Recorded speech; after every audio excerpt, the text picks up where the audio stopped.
Oke, mari kita sambung lagi kelanjutan dari novel Gunung Hua. Sebelum itu, Mimin ucapkan terima kasih kepada readers yang telah memberikan super thanks. Jadi, untuk video kali ini akan Mimin buat sedikit lebih panjang. Nah, sayangnya apa yang dikatakan oleh Chung Myun berbanding terbalik dengan fakta yang dilihat oleh murid-murid. Untuk membuktikan hal tersebut, Yeonjung pun menghampiri pimpinan sekte lalu berkata, "Pimpinan sekte, ini aku, Yeonjung. Apakah Anda baik-baik saja?" Dan dengan suara yang agak lemah, pimpinan sekte pun menjawab, "Oh, Yeonjung, itu kau. Kalau begitu, usir bajingan itu dan hapuskan namanya." Setelah mengatakan hal tersebut, pimpinan sekte disusul oleh para penatua pun mulai tumbang. Tentu saja murid-murid langsung panik. Seseorang pun berkata, "Pimpinan sekte, apakah Anda baik-baik saja? Penatua, cepat bawa obat kemari." Di sisi lain, Chung Myun nampak begitu tenang. Lalu ia pun bergumam, "Dasar lemah, tapi tenang saja, dalam waktu dekat kalian tidak akan lemah lagi." Dan memasuki hari kedua pelatihan, Yeonjung pun bertanya kepada Baekjun, "Senior, aku tahu memang ini adalah sesuatu yang harus para tetua dan pimpinan sekte lakukan. Tapi, tidak bisakah kita menghentikan mereka?" Ya, perkataan tersebut tentu saja tidak keluar tanpa ada alasan. Itu semua karena mereka menyaksikan bagaimanakah wajah para penatua dan pimpinan sekte saat turun gunung untuk latihan berbanding terbalik dengan wajah Chung Myun yang berada tepat di belakang mereka. Wajah pimpinan sekte dan para penatua nampak begitu suram. Adapun Chung Myun, ia nampak begitu berseri-seri. Seakan-akan Chung Myun telah menyerap seluruh energi ki milik mereka. Tapi sayangnya, bahkan Baekjun tidak bisa menghentikan mereka. Alasannya bukan karena mereka takut kepada Chung Myun, tapi itu semua karena pimpinan sekte dan para penatua sudah bertekad untuk melakukannya sampai akhir. Jadi, yang bisa mereka lakukan saat ini hanyalah memantau dari kejauhan, dan jika ada hal buruk yang mungkin bisa menimpa para penatua dan pimpinan sekte, barulah mereka akan bertindak. Lalu, saat memasuki hari keempat pelatihan, pimpinan sekte dan para penatua nampak lebih menyedihkan. Bahkan, saat mereka berada di dapur bersama para murid, mereka begitu kesulitan untuk bisa memakan nasi menggunakan kedua tangan mereka sendiri. Para murid tentu saja nampak begitu khawatir, dan kini hampir semua orang mulai bertanya-tanya, haruskah kita menghentikannya? Tapi yang lebih mengganggu adalah sikap orang yang membuat para penatua nampak begitu menderita. Ya, siapa lagi selain Chung Myun? Para murid bahkan sulit untuk menyuap nasi mereka saat melihat kondisi pimpinan sekte dan para penatua. Tapi tidak dengan Chung Myun. Ia makan begitu lahapnya tanpa terlihat adanya penyesalan. Tidak hanya itu, ia juga bahkan sampai berteriak, "Siapa yang memasak sup ini? Kenapa begitu asin?" Seluruh murid pun langsung menatap ke arah Chung Myun sambil bergumam, "Dasar iblis tidak berperasaan. Bisa-bisanya ia makan begitu lahap saat pimpinan sekte dan para penatua kesulitan untuk menyantap makanannya sendiri." Dan kini kita masuki hari ke-7. Pimpinan sekte Yeonjung benar-benar nampak seperti mayat hidup, dan saat ingin menuju tempat latihan, Yeonjung pun tumbang. Melihat hal tersebut, tersebut, murid-murid Gunung Hua pun langsung membawanya ke ruang pengobatan. Baekjun berusaha untuk membangunkan pimpinan sekte. Pimpinan sekte, apakah Anda baik-baik saja? Tapi secara tidak sengaja, pimpinan sekte pun mengigau. Oh, Master, apakah Anda datang untuk menjemputku? Maafkan aku, tapi aku sudah bekerja keras. Mendengar ocehan tersebut, Jogul pun langsung meninju udara sambil berkata, "Pergi kau roh jahat, ini bukan waktunya pimpinan sekte untuk pergi." Mendengar dan melihat apa yang dilakukan oleh Jogul, Yeonjung pun langsung menendang wajahnya sambil berkata, "Gul, apa yang kau lakukan? Apakah kau sudah gila?" Jogul tidak terima dengan perlakuan Yeonjung, lalu ia pun berkata, "Senior, apa yang kau lakukan? Aku sedang mengusir roh jahat." Lalu Yeonjung kembali berkata, "Roh jahat? Apakah kau tidak mendengar?" Pimpinan sekte berkata, "Master, bukankah itu berarti mereka adalah para leluhur?" Mendengar penjelasan tersebut,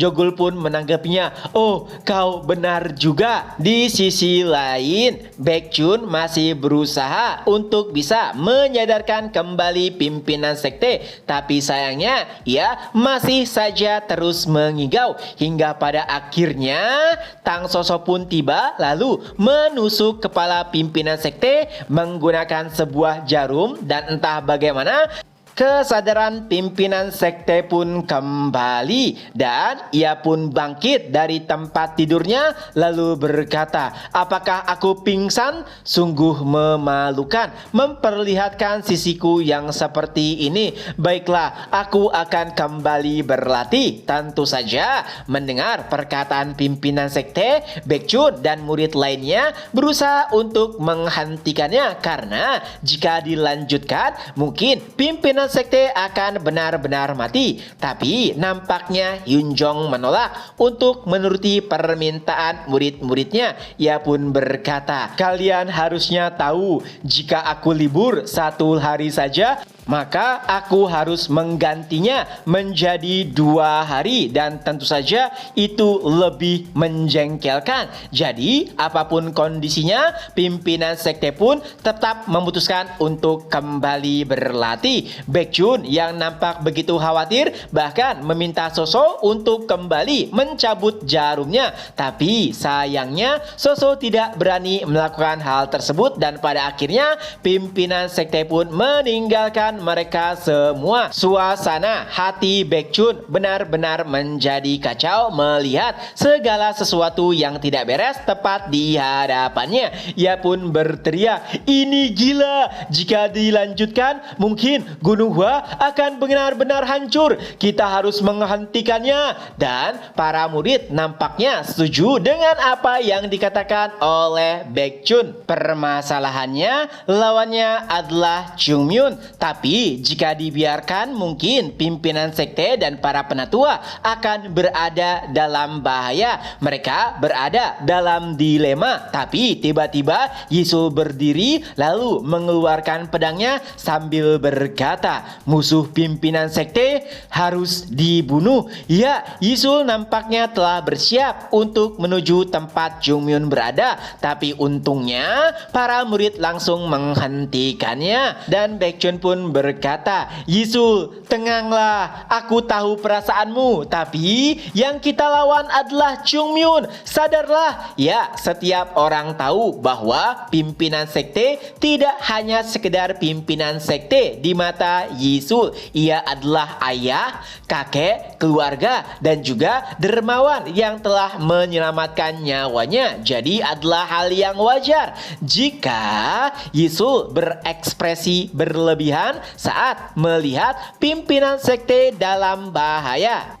Tapi tetap saja Baekjun tidak ingin membiarkan Yisul bertindak gegabah. Walau bagaimanapun lawannya adalah Jungmyun. Bahkan saat mereka berlima berhadapan langsung dengannya, kemungkinan kemenangannya hampir 0%. Oleh sebab itulah Baekjun menyusun sebuah rencana. Pertarungan langsung nampaknya adalah hal yang mustahil. Oleh sebab itulah mari kita Kita coba dulu mendiskusikannya baik-baik dengan Chung Myun. Dan untuk mendukung langkah tersebut, Baekhyun pun meminta Jogul untuk memanggil Haeyeon karena mungkin saja pada akhirnya mereka akan berkelahi. Oleh sebab itulah lebih banyak orang kuat lebih baik. Beberapa saat setelahnya mereka pun menghampiri Chung Myun yang tengah bersantai sambil memakan cemilan.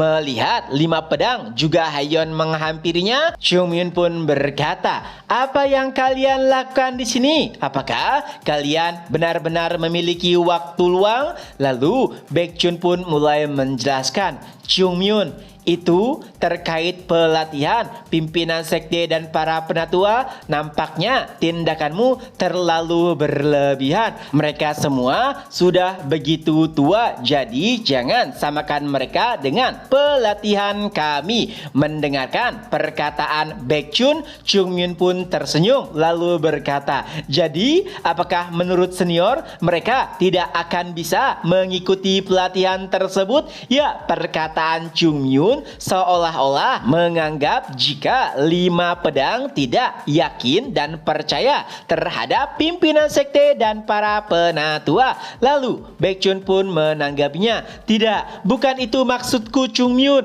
Aku mempercayai mereka, tapi sepertinya tindakanmu terlalu berlebihan." Chung Myun pun kembali menjelaskan, "Oh, tenang saja. Seharusnya dalam waktu dekat hasilnya akan mulai terlihat. Jadi senior, kalian tidak boleh terkejut melihat perubahan yang akan terjadi pada pimpinan sekte dan para penatua." Walaupun perkataan Chung Myun terdengar meyakinkan, tapi entah kenapa Baekhyun dan yang lainnya malah menjadi lebih khawatir lagi. Dan saat memasuki hari ke-16, Baekhyun dan juga murid lainnya nampak masih tidak melihat perubahan dari pimpinan sekte dan para penatua. Seseorang pun berkata, "Bukankah Chung Myun bilang hasilnya akan terlihat dalam waktu dekat?" Lalu Baekhyun pun menanggapinya, "Ya, aku juga dengar itu.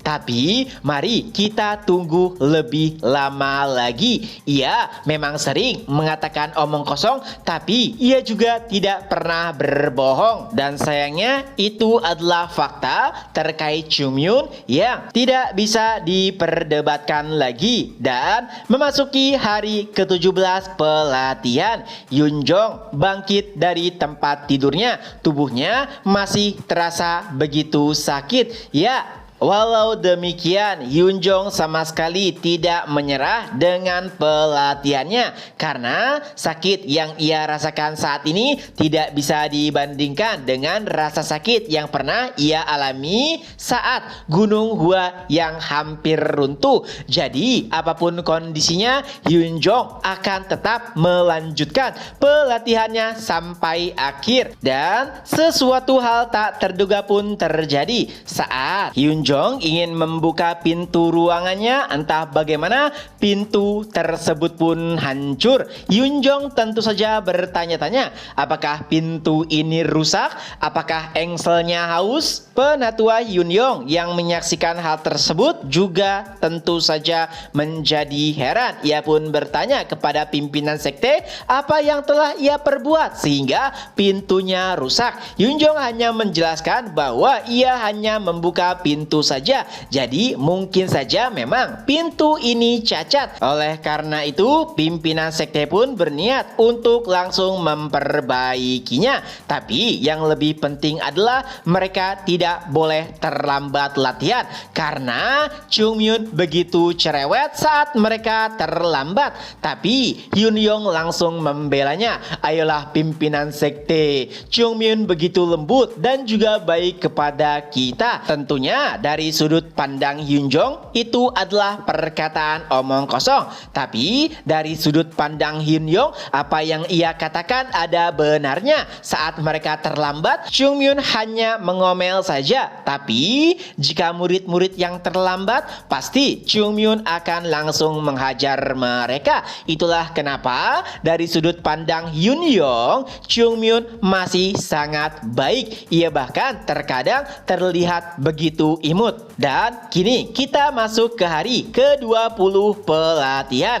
Pimpinan sekte dan para penatua masih disibukkan oleh pelatihan Chung Myun. Dan entah bagaimana pelatihan mereka bukan hanya sekedar pelatihan pedang saja. Chung Myun juga memberikan banyak tugas untuk mengoptimalkan pelatihan mereka. Dan saat ini Hyun Sang nampak mengeluh. Jika ia tahu situasinya akan seperti ini, lebih baik ia pulang kampung saja dan menikahi orang di kampungnya. Tapi saat penatua Hyun Sang mengutarakan apa yang ada di isi hatinya, secara tidak sengaja murid-murid tengah melintas di sana. Melihat hal tersebut, Hyun Yong pun meminta murid-murid untuk menutup telinganya agar mereka tidak mendengar apa yang dikatakan oleh penatua Hyun Sang. Dan setelahnya Baekjun dan juga murid-murid pun menghampiri para penatua. Nah, mereka pun berniat untuk menawari bantuan kepada para penatua yang tengah menjalankan tugas yang diberikan oleh Chung Myun. Penatua Hyun Yong pun menolak karena mereka bisa mengerjakannya sendiri. Tapi Baekjun terus memaksa agar membantu mereka, hingga secara tidak sengaja Hyun Yong pun mendorong Baekjun. Tapi siapa sangka dorongan yang dirasakan oleh Hyun Yong begitu lemah tapi memiliki dampak yang begitu signifikan. Baekjun terpental jauh. Murid-murid yang menyaksikan bahkan terlihat begitu terkejut. Begitu juga dengan pimpinan sekte dan penatua Hyun Sang. Mereka mengira jika Hyun Yong melakukan kekerasan kepada Baekjun hanya karena tidak ingin dibantu saja. Tentunya Hyun Yong membantah perkataan tersebut karena ia merasa hanya mendorong Baekjun dengan lemah lembut, dan siapa sangka hasilnya di luar perkiraan. Tapi nampaknya pimpinan sekte dan penatua Hyun Sang tidak mempercayai perkataan Hyun Yong karena itu semua tidak masuk akal. Jika Hyun Yong memang mendorong Baekjun tanpa tenaga, bagaimana bisa Baekjun terpental jauh? Apalagi setiap orang tahu benar, karena bisa dipastikan Baekjun adalah orang terkuat kedua di Gunung Hua setelah Chung Myun. Dan saat memasuki hari ke-25 pelatihan, hal serupa pun terjadi di ruang makan. Para murid mulai menyadari bahwa telah terjadi perubahan kecil kepada para penatua. Memang perubahan tersebut hampir tak terlihat, tapi mereka bisa memastikan bahwa tulang dan otot para penatua hampir kembali terbentuk. Dan hal tak terduga pun terjadi saat mereka tengah berbincang. Ya, itu semua karena secara tiba-tiba entah bagaimana Jogul pun terpental. Tentu saja semua orang terkejut saat melihat hal tersebut, dan siapa sangka ternyata yang melakukannya adalah penatua Hyun Sang. Tentu saja Hyun Sang juga kaget dengan apa yang telah terjadi. Padahal ia hanya mengeluarkan sumpit dan ingin memakan daging saja. Tapi tindakannya malah membuat Jogul terpental, dan ternyata sumber masalahnya adalah karena tepat di sumpit yang digunakan oleh penatua Hyun Sang bisa terlihat ada aura pedang di sana. Pimpinan sekte dan juga penatua Hyun Yong langsung memarahinya. "Penatua, apa yang kau lakukan? Kenapa kau masukkan ki pedang ke dalam sumpitmu?" Tentu saja penatua Hyun Sang juga tidak menyadari bagaimana itu bisa terjadi. Suasana benar-benar menjadi kacau, dan saat itu Baekjun pun teringat kembali perkataan Chung Myun sebelumnya, yaitu dalam waktu dekat perubahan mereka akan mulai terlihat. Jadi jangan jangan terlalu kaget. Dengan itu pula, chapter pun berakhir. Nah, itulah kelanjutan dari novel Gunung Gua. Semoga terhibur. Ketemu lagi di next video. Bye-bye.